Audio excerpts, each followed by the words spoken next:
आज हम लोग केमिकल बॉन्डिंग को फिर से कंटिन्यू करते हैं और पिछले क्लासेस में हम लोगों ने कोवेलेंट बॉन्ड के बारे में बात कर लिया था और आज हम लोग आयनिक बॉन्ड के बारे में बात करते हैं।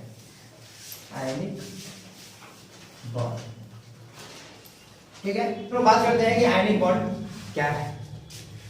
तो थोड़ा सा रिकॉल कर ले पीछे वाली बातें। हम लोगों ने पढ़ा था कोवेलेंट बॉन्ड और हम लोग कहे थे कि जो कोवेलेंट बॉन्ड होता है वो सिर्फ और सिर्फ नॉन मेटल्स के बीच हो सकता है, वो भी म्यूचुअल शेयरिंग से उस बॉन्ड का फॉर्मेशन होता है, ठीक है। म्यूचुअल शेयरिंग मतलब आपस में इलेक्ट्रॉन के शेयरिंग से उस बॉन्ड का फॉर्मेशन होता है। बॉन्ड का फॉर्मेशन क्यों होता है? ताकि एटम अपने आउटर मोस्ट सेल में 8 इलेक्ट्रॉन को कंप्लीट कर ले, अपने वैलेंसी सेल में 8 इलेक्ट्रॉन को कंप्लीट कर ले। जैसे कि मैंने पिछले क्लासेस में भी बताया था आप लोगों को कि किसी भी एटम की जितनी वैलेंसी होगी वो मैक्सिमम उतना ही बॉन्ड का फॉर्मेशन कर सकता है, ठीक है। तो चलिए हम लोग स्टार्ट करते हैं फिर से आयनिक बॉन्ड। तो वहां नॉन मेटल और नॉन मेटल के बीच जो है बॉन्डिंग हुई थी, ठीक है। अब आयनिक बॉन्ड जो होता है ना बच्चों, वो मेटल और नॉन मेटल के बीच होता है, वो भी इलेक्ट्रॉन ट्रांसफरिंग से, मतलब इलेक्ट्रॉन एक एटम दूसरे एटम को ट्रांसफर करेगा, ठीक है। तो एक एटम दूसरे एटम को इलेक्ट्रॉन ट्रांसफर करेगा, तो यानी कि इसका मतलब क्या है कि एक इलेक्ट्रॉन देने वाला होगा और दूसरा इलेक्ट्रॉन लेने वाला होगा। तो हम लोग जानते हैं according to the electron losing और एक्सेप्टिंग टेंडेंसी, यानी कि जो इलेक्ट्रॉन लूज कर रहा है या इलेक्ट्रॉन एक्सेप्ट कर रहा है, तो ये किस तरह के एलिमेंट में ये नेचर होगा, ठीक है। जैसे कि हम लोग जानते हैं कि इलेक्ट्रॉन लूजिंग टेंडेंसी है, इसका मतलब है कि वो मेटल होगा, है ना, वो धातु होगा। और इलेक्ट्रॉन एक्सेप्टिंग टेंडेंसी है, दैट मींस वो नॉन मेटल होगा। तो क्या करेगा? मेटल इलेक्ट्रॉन ट्रांसफर करेगा किसको? नॉन मेटल्स को, ठीक है। तो मेटल इलेक्ट्रॉन लूज करके अपने आउटर मोस्ट सेल में, अपने वैलेंसी सेल में 8 इलेक्ट्रॉन को कंप्लीट करता है और नॉन मेटल जो है वो उस इलेक्ट्रॉन को एक्सेप्ट करके अपने आउटर मोस्ट सेल में 8 इलेक्ट्रॉन को कंप्लीट करता है। तो कहीं ये बातें सुनने के बाद जो है हो सकता है कि छोटा सा कंफ्यूजन आप लोग के दिमाग में आया हो कि अगर कोई मेटल इलेक्ट्रॉन लॉस करता है तो इलेक्ट्रॉन लॉस करेगा तो इलेक्ट्रॉन की कमी होगी। तो अगर इलेक्ट्रॉन की कमी होगी तो फिर आउटर मोस्ट सेल में 8 इलेक्ट्रॉन कंप्लीट कैसे होगा? तो बच्चों ये बात प्रॉपर आप लोगों को बाय एग्जांपल ही समझ में आएगा। तो हम एग्जांपल जैसे ही डिस्कस करेंगे तो वहां पर इस बात को भी इजीली डिस्कस करेंगे। और इस टॉपिक के अगर इलैबोरेट में हम लोग जाएंगे, जितनी बातें मैंने आप लोगों को भी जस्ट बताया है, ये सारी बातें इस टॉपिक के थ्रू भी डिस्कस हो जाएगा। जैसे बात को समझिए आप, आयनिक वर्ड कहां से आया बच्चों? आयन से आया। आयनिक वर्ड कहां से आया? आयन से आया। आयन दो तरह का हो सकता है, एक केटायन और दूसरा होता है बच्चों anion. Cation that means positively charge species, है ना, पॉजिटिवली चार्ज, और दूसरा नेगेटिवली चार्ज। हम लोग जानते हैं कि पॉजिटिवली चार्ज कोई स्पीशीज होगा तो कॉमन सी बात है कि वो इलेक्ट्रॉन लॉस करके ही पॉजिटिव चार्ज अपने पर फॉर्म किया होगा। तो वो उसकी ये जो टेंडेंसी है वो किसमें होगा बच्चों? मेटल्स में होगा। और ये जो टेंडेंसी है वो किसमें होगा? नॉन मेटल्स में होगा। अब बड़ा ध्यान समझिए इस बात को कि आयन जो है यानी केटायन और एनायन, इस दोनों टर्म को बोलेंगे हम लोग आयन। और केटायन टर्म कहां से आया? मेटल से। एनायन टर्म कहां से आया? नॉन मेटल से। इसका मतलब क्या है कि जो आयन, ये जो आयन टर्म है वो मेटल और नॉन मेटल से मिलकर बना हो, है ना। और ये आयन टर्म कहां से आया बच्चों? आयनिक से आया, है ना। और हम लोग पढ़ क्या रहे हैं? Ionic bond. तो आयनिक बॉन्ड आयन टर्म जो है वो दो तरह का, एक केटायन और एक एनायन। और केटायन किसको कह रहे हैं? पॉजिटिवली चार्ज स्पीशीज को, और एनायन किसको कह रहे हैं? नेगेटिवली चार्ज स्पीशीज को कह रहे हैं। तो पॉजिटिवली चार्ज स्पीशीज कौन होगा? मेटल। और नेगेटिवली चार्ज स्पीशीज कौन होगा? Non metal. दैट मींस ये जो हमारा आयनिक बॉन्ड है, ये आयनिक बॉन्ड जो है वो मेटल और नॉन मेटल से क्या होगा? नॉन मेटल का कॉम्बिनेशन होगा। मीनिंग क्या है कि आयनिक बॉन्ड मेटल और नॉन मेटल के कॉम्बिनेशन से मिलकर बना होगा। जैसे कि मैंने बताया है कि आयन का फॉर्मेशन होगा, यानी कि आयनिक बॉन्ड जो बनेगा बच्चों उसमें आयन का फॉर्मेशन होगा, ठीक है ना। कैसा कैसा आयन का फॉर्मेशन होगा? तो एक केटायन और दूसरा एनायन। केटायन किस पे होगा? मेटल्स पे। एनायन किस पे होगा? नेगेटिव चार्ज किस पे होगा? एनायन। क्यों? बिकॉज मेटल इलेक्ट्रॉन को लॉस करेगा और जो मेटल इलेक्ट्रॉन जिस इलेक्ट्रॉन को लॉस किया है ना उसी इलेक्ट्रॉन को वह नॉन मेटल जो है अपने आउटर मोस्ट सेल में ग्रहण करेगा या एक्सेप्ट करेगा।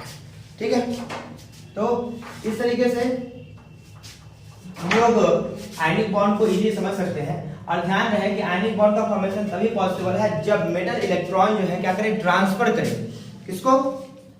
नॉन मेटल्स को। तो यानी कि हम लोग कह सकते हैं कि the bond which is formed by transferring of electron, है ना, the bond which is formed by electron transfer between two atoms, ठीक है ना, जब दो एटम के बीच जो है जब इलेक्ट्रॉन ट्रांसफर होगा, है ना, तब जाकर के आयनिक बॉन्ड का फॉर्मेशन होता है। ठीक है, तो हम लोग इसको डिफाइन कर सकते हैं आयनिक बॉन्ड को। सबसे पहले हम लोग इसको डिफाइन कर लेते हैं। कहते हैं कि the bond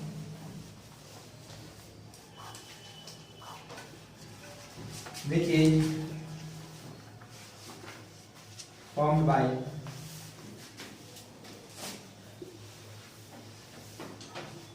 transfer of electron from metal to non metal.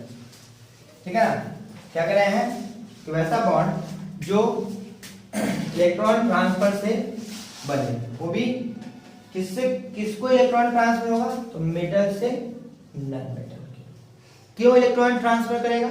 ताकि दोनों एटम के वैलेंसी सेल में 8 इलेक्ट्रॉन कंप्लीट हो जाए, है ना, वो अपना ऑक्टेट कंप्लीट करना चाहे।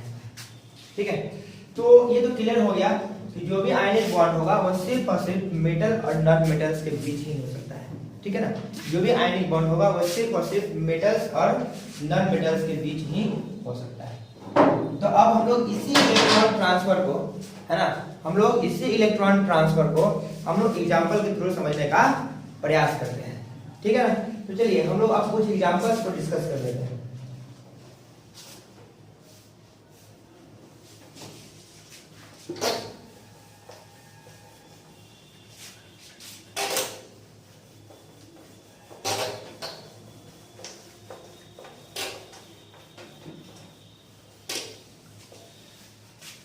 एक हम लोग कंपाउंड लेते हैं, कंपाउंड करते हैं कंसीडर और उसके बारे में बात करते हैं।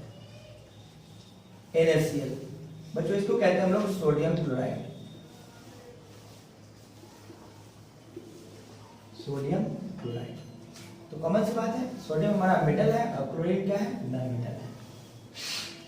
अगर किन्हीं भी लोगों को अगर इस बात का कंफ्यूजन हो कि हम लोग किस तरीके से मेटल और नॉन मेटल को पहचानेंगे, मैं एक साफ शब्दों में मैं इस बात को बोल दूं कि अगर आपको वैलेंस इलेक्ट्रॉन निकालने आता है तो आप बड़ी आसानी से आप मेटल या नॉन मेटल को पहचान सकते हैं। तो अगर वैलेंस इलेक्ट्रॉन 1 से लेकर के अगर 3 तक हो, वैलेंस इलेक्ट्रॉन 1 से लेकर के और कहाँ तक हो, 3 तक हो, तो वो क्या होगा, मेटल होगा। और अगर वैलेंस इलेक्ट्रॉन 4 से लेकर के 8 तक हो तो वो क्या होगा बच्चों, नॉन मेटल। तो हम जानते हैं कि सोडियम का वैलेंस इलेक्ट्रॉन 1 होता है और क्लोरीन का होता है 7, है ना।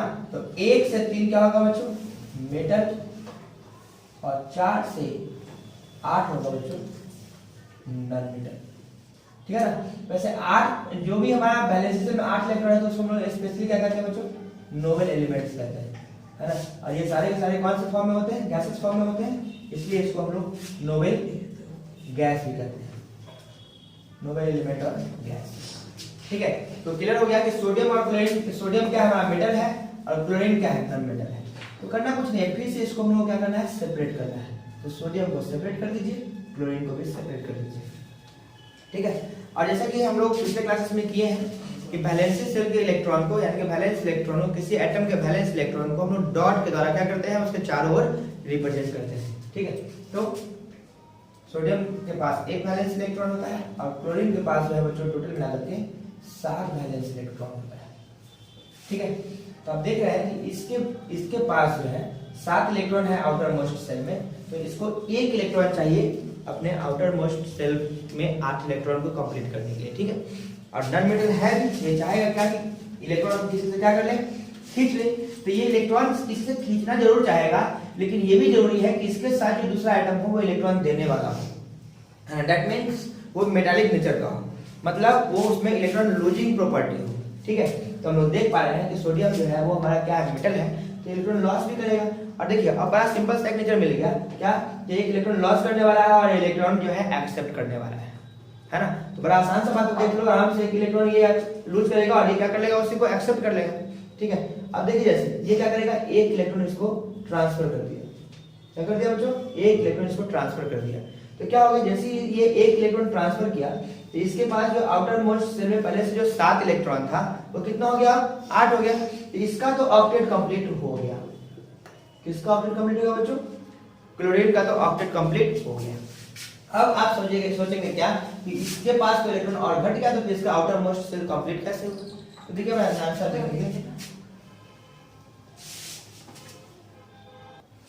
बच्चों, हमको देखना है क्या कि सोडियम का ऑक्टेट कैसे कंप्लीट हुआ। तो इसके लिए बड़ी जरूरी है कि इसका कॉन्फ़िगरेशन हम लोग लिखें। तो सोडियम का एटॉमिक नंबर 11 होता है, आपका कॉन्फ़िगरेशन जो होगा वो 1s2 2s2 2p6 3s1। ठीक है, तो देख रहे हैं हम लोग क्या कि इसके आउटर मोस्ट सेल में जो वो एक इलेक्ट्रॉन था, वही एक इलेक्ट्रॉन जो है सोडियम क्लोरीन को क्या कर दिया है, ट्रांसफर कर दिया है। ठीक है ना, यानी कि इस एक इलेक्ट्रॉन को ट्रांसफर कर दिया, तो यहाँ हो गया 0 इलेक्ट्रॉन। दैट मींस सीधी सी बात है, अगर ये सेल है, थर्ड सेल है, उसमें कोई इलेक्ट्रॉन नहीं है, तो वो सेल नहीं कहलाएगा बच्चों, है ना। कोई भी घर तभी कहलाता है जब उसमें आदमी होता है ना, वरना वो क्या कहलाता है, खंडहर। ठीक है ना, तो जब उसमें इलेक्ट्रॉन्स नहीं था तो वो क्या हो गया, वो सेल कंप्लीट खत्म, वो यानी कि वो सेल है ही नहीं, उस सेल को कंसीडर करेंगे ही नहीं, बिकॉज उसमें इलेक्ट्रॉन है ही नहीं। ठीक है, अब देखेंगे क्या, जब इलेक्ट्रॉन ट्रांसफर कर दिया तो यानी कि 3s1 जो था वो क्या हो गया, खत्म हो गया। तो बचा क्या हमारा 2s2 और 2p6। अब देखेंगे क्या कि ये पहला सेल है और बच्चों ये क्या है, ये दोनों दूसरा है, ये 2 का ए सबसेल है और ये 2 का क्या है, पी सबसेल, यानी कि दोनों का दोनों सेल क्या है, दूसरा ही है। तो हम लोग क्या देख पा रहे हैं कि दूसरा सेल, अब जो हमारा आउटर मोस्ट सेल है वो क्या है, दूसरा सेल है। दूसरा सेल में जो है यहाँ 2 इलेक्ट्रॉन, यहाँ क्या है 6 इलेक्ट्रॉन। अब ऐड करेंगे तो आपको 8 इलेक्ट्रॉन मिल जाएगा। तो इस तरीके से जो है वो क्या किया, इलेक्ट्रॉन को ट्रांसफर करके अपने आउटर मोस्ट सेल में 8 इलेक्ट्रॉन को कंप्लीट कर लिया है। ठीक है, तो अब यहां से ये भी बात समझ में आप लोग को आ जाएगा कि क्यों मेटल इलेक्ट्रॉन लूज ही करता है। ठीक है, क्योंकि देखो हम क्या बताए हैं कि कोई भी मेटल तब कहलाएगा जब उसका वैलेंस इलेक्ट्रॉन 1 से लेके 3 तक होगा। ठीक है, और अगर कोई भी अगर मान लेते हैं मेटल है, उसका आउटर मोस्ट सेल में अगर 1 इलेक्ट्रॉन है, तो आउटर मोस्ट अगर उसमें इलेक्ट्रॉन खींचने की टेंडेंसी अगर होती तो उसको 7 इलेक्ट्रॉन किसी से खींचना पड़ता है।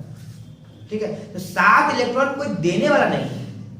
ठीक है, क्योंकि उसके पास आउटर मोस्ट सेल में बहुत कम इलेक्ट्रॉन्स होते हैं, तो उतना 8 इलेक्ट्रॉन को कंप्लीट करने के लिए उतना इलेक्ट्रॉन डोनर कोई होता नहीं है, कोई एटम उतना इलेक्ट्रॉन किसी को ट्रांसफर नहीं कर सकता है।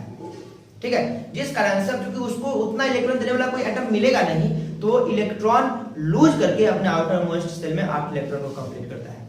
ठीक है, अब जैसे मान लीजिए कि सीधी सी बात है कि उसके अगर कोई सोडियम एटम की ही बात कर रहे हैं, तो 1 इलेक्ट्रॉन इसका आउटर मोस्ट सेल में है। अब सोचिए कि ये क्लोरीन कभी चाहेगा कि अगर 7 इलेक्ट्रॉन देकर के जो है इसको क्या कर ले, इसका मतलब इसको 7 इलेक्ट्रॉन दे और इसके आउटर मोस्ट सेल को कंप्लीट कर दे।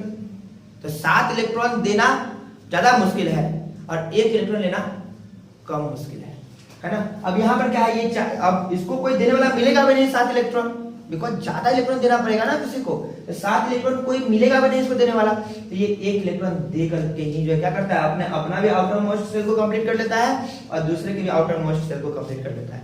बिकॉज मेटल्स के आउटर मोस्ट सेल में इलेक्ट्रॉन की संख्या कम होती है, जिस कारण से मेटल का इलेक्ट्रॉन लूजिंग प्रॉपर्टी होता है।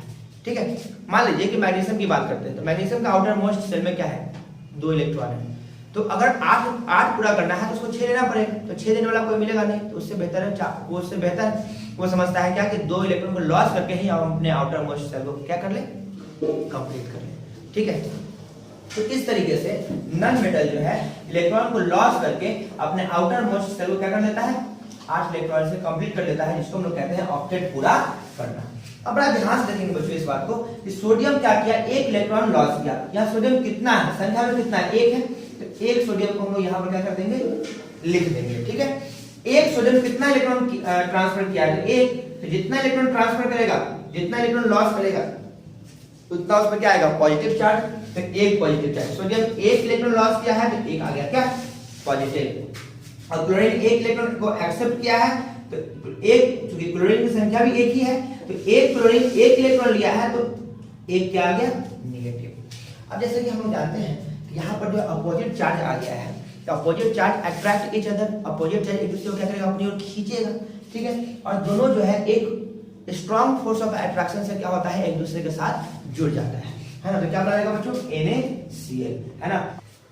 और अपोजिट चार्ज आयन के बीच, ये जो बच्चों ये अपोजिट चार्ज आयन है, और इसके बीच जो अट्रैक्टिव फोर्स काम कर रहा है ना, उसको हम लोग कहते हैं electrostatic force of attraction, electrostatic force of attraction, है ना।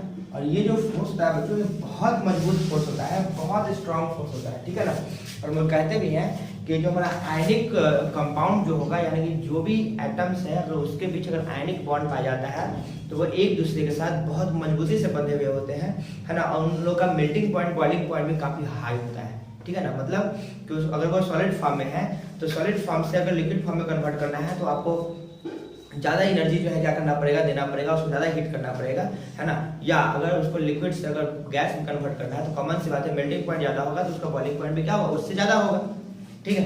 तो आयनिक कंपाउंड में चूंकि strong electrostatic force of attraction काम करता है, जिस कारण से ये काफी मजबूती से एक दूसरे के साथ क्या होते हैं, जुड़े हुए होते हैं। तो होपफुली ये एग्जांपल आप लोगों को समझ में आया होगा। हम लोग एक और एग्जांपल को कंसीडर करते हैं बच्चों, MgCl2 मैग्नीशियम क्लोराइड, ठीक है ना, मैग्नीशियम क्लोराइड।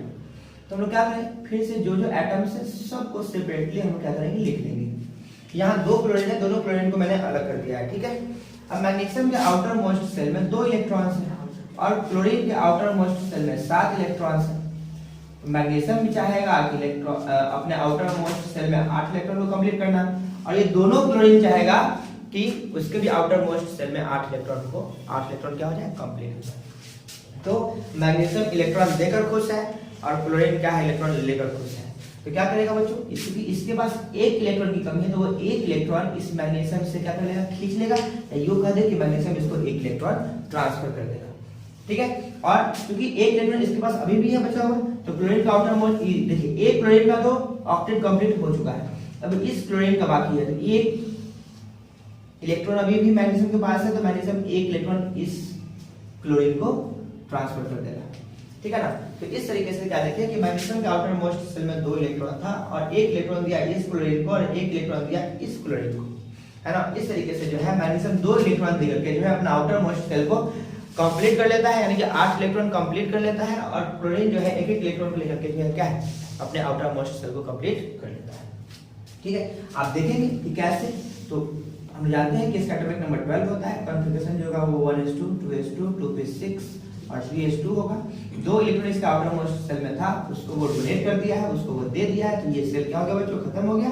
अब देखिए यहाँ पर इसका आउटर मोस्ट सेल हो गया सेकंड सेल, जिसके एस सब सेल में 2 इलेक्ट्रॉन है और पी सब सेल में 6 इलेक्ट्रॉन है, दोनों का ऐड करेंगे तो सेकंड सेल में हो गया कितना, 8 इलेक्ट्रॉन, है ना। और हम लोग कहेंगे कि मैग्नीशियम में क्या कर लिया है, इलेक्ट्रॉन डोनेट करके अपना ऑक्टेट कंप्लीट कर लिया है। और इस दोनों के आउटर मोस्ट सेल में पहले से 7 इलेक्ट्रॉन्स था ही, तो एक एक इलेक्ट्रॉन लेकर के क्या कर लिया, अपना ऑक्टेट कंप्लीट कर लिया है, ठीक है। इस तरीके से हम लोग क्या कह रहे हैं कि मैग्नीशियम जो है, एक मैग्नीशियम है ना, मैग्नीशियम एक ही है, तो एक मैग्नीशियम जो है 2 इलेक्ट्रॉन को डोनेट किया है, तो Mg पर आया 2+, ठीक है। और 2 क्लोरीन जो 2 क्लोरीन है, तो हम लोग यहाँ लिखेंगे 2Cl, और प्रत्येक क्लोरीन जो है एक एक इलेक्ट्रॉन को एक्सेप्ट किया है ऐसे। अब कहोगे क्या कि सर 2 क्लोरीन है तो यहाँ 2 नेगेटिव होना चाहिए था, नहीं, बिल्कुल नहीं, आप ऐसे समझिए, अब 2 नहीं है, तो एक क्लोरीन पर एक नेगेटिव, 2 क्लोरीन पे 2 नेगेटिव, एक क्लोरीन पे एक नेगेटिव, 2 क्लोरीन पे 2 नेगेटिव, ठीक है। तो अब देखिए यहाँ पर अपोजिट चार्ज आयन आ गया बच्चों, तो दोनों क्या करेगा, एक दूसरे को अपनी ओर कर लेगा अट्रैक्ट, तो बन जाएगा MgCl2। कौन सा फोर्स ऑफ अट्रैक्शन काम करेगा बच्चों, इलेक्ट्रोस्टैटिक फोर्स ऑफ अट्रैक्शन। चलिए हम लोग नेक्स्ट एग्जांपल की ओर बढ़ते हैं।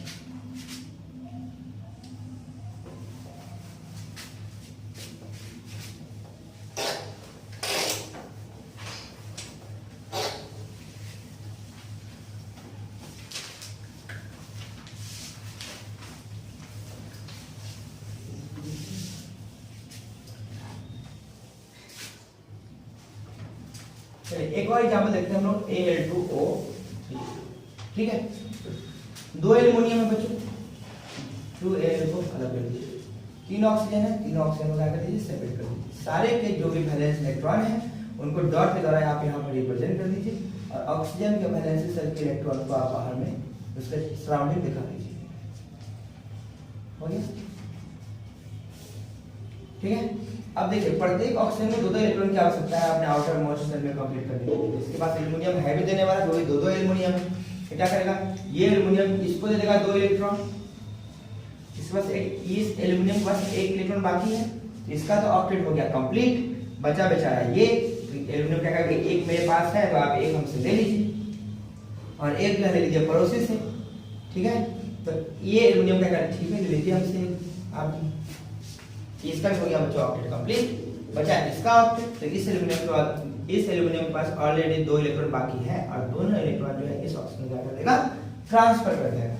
तो 2 एल्युमिनियम है बच्चों, 2 एल्युमिनियम क्या करेगा, 2 एल्युमिनियम जो है 3 इलेक्ट्रॉन को दिया है, नहीं एक एल्युमिनियम कितना दिया इलेक्ट्रॉन 3, तो 2 एल्युमिनियम 6 इलेक्ट्रॉन दिया। देखो 2 एल्युमिनियम 3 ये दिया 3 ये दिया, 6 इलेक्ट्रॉन दिया इलेक्ट्रॉन। और यहाँ पे कितना ऑक्सीजन है बच्चों, 3 ऑक्सीजन है, तो 3 ऑक्सीजन यानी कि एक ऑक्सीजन कितना लिया इलेक्ट्रॉन 2 नेगेटिव, एक ऑक्सीजन लिया 2 नेगेटिव, 3 ऑक्सीजन लिया 6 नेगेटिव, ठीक है। अब दोनों में अपोजिट चार्ज आयन आ गया, ये दोनों जो है इलेक्ट्रोस्टैटिक फोर्स ऑफ अट्रैक्शन से क्या हो जाएंगे, कंपाउंड का फॉर्मेशन कर लेंगे और बन जाएगा Al2O3, ठीक है। चलिए एक और लास्ट एग्जांपल हम लोग और डिस्कस कर लेते हैं, Mg3N2। देखिए बच्चों 3 Mg है ना, इसलिए 3 Mg को हम लोग क्या करते हैं सेपरेटली उसको हम लोग ड्रॉ कर देते हैं और 2 नाइट्रोजन है, एक मैग्नीशियम के पास 2 इलेक्ट्रॉन और एक नाइट्रोजन के पास जो है वो 5 इलेक्ट्रॉन है, ठीक है। अब इस नाइट्रोजन कुछ भी नाइट्रोजन नॉन मेटल है हमारा, तो ये इलेक्ट्रॉन एक्सेप्ट करेगा और ये सारे के सारे इलेक्ट्रॉन्स को डोनेट करेंगे, ठीक है। तो इसको चाहिए 3 इलेक्ट्रॉन, तो इस मैग्नीशियम के पास 2 है, ये 2 दे देगा इसको, लेकिन अभी भी कितना हुआ नाइट्रोजन का 7, तो एक इस मैग्नीशियम के पास इलेक्ट्रॉन है तो एक इसको क्या कर दिया ट्रांसफर कर दिया, ठीक है। अब बड़ा ध्यान से देखिए, इसको भी चाहिए 8 और 5 ही है, तो एक इसके पास है तो कहा कि ठीक है मेरे पास एक है आप ले लो। उसके बाद ये मैग्नीशियम कहा कि अच्छा मेरे पास 2 है तो आप हमसे 2 ले लो, है ना। तो ये इलेक्ट्रॉन देकर खुश है और ये इलेक्ट्रॉन लेकर खुश है। खुश का है भाई, क्योंकि उसको अपने आउटर मोस्ट सेल में जो 8 इलेक्ट्रॉन कंप्लीट करना था वो उसको मिल चुका है, ठीक है। तो इस तरीके से क्या देख रहे हैं कि एक Mg जो है कितना इलेक्ट्रॉन किया बच्चों डोनेट 2, तो यहाँ कितना Mg है 3, है ना। और एक नाइट्रोजन जो है कितना इलेक्ट्रॉन का किया एक्सेप्ट 3, तो 3 नेगेटिव और 2 नाइट्रोजन है तो क्या हो जाएगा, तो अपोजिट चार्ज आयन है तो दोनों एक दूसरे को करेगा अट्रैक्ट और यहाँ पर क्या डालेगा Mg3, है ना। और कौन सा फोर्स ऑफ अट्रैक्शन काम करेगा बच्चों यहाँ पे, इलेक्ट्रोस्टैटिक फोर्स ऑफ अट्रैक्शन, ठीक है। इसी तरीके से हम लोग आयनिक बॉन्ड को भी डिफाइन कर सकते हैं, आयनिक बॉन्ड को डिफाइन कर सकते हैं, सॉरी आयनिक बॉन्ड को डिफाइन कर चुके हैं ऑलरेडी, आयनिक कंपाउंड को डिफाइन कर सकते हैं, ठीक है। क्या कहते हैं, the compound in which ionic bond is present, the compound in which ionic bond is present, the compound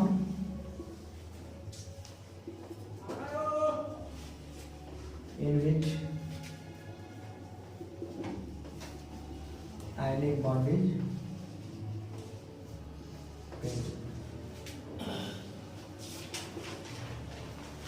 is called